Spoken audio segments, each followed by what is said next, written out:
నడక శాతగానోడంట తోసక్కలేదన్నాడంట. కష్టం శాతగానోడు కష్టాలు సమస్యలు చెప్పుకుంటాడు. నిండా మునిగినవు ఏమైతే ఏమవుతుంది? కష్టపడు, చేతికొచ్చిన ప్రతి పని యాక్షన్ ప్లాన్తో పని చేయి, ఖచ్చితంగా సక్సెస్ వస్తుంది. వీరికి వాళ్ళకి వీళ్ళకి అడిగితే నీకు కష్టాలు తీరుతాయా? వచ్చిన సమస్యకు భయపడితే ఎలా?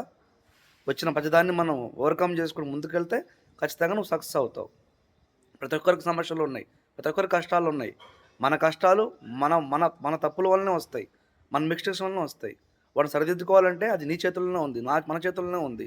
తిరిగి ఏ విధంగా కష్టపడాలని నైపుణ్యతను ఆలోచించి దాన్ని దినపరిచర్యగా మొదలుపెట్టి చేతిలో శక్తి లోపం లేకుండా, నెగిటివ్ మాట్లాడకుండా, టైంపాస్ చేయకుండా కష్టపడి పని చేస్తే నువ్వు అనుకున్నది సాధించగలుగుతావు. నేను అవమానించడం ఎదుట నువ్వు గణపరచబడతావు.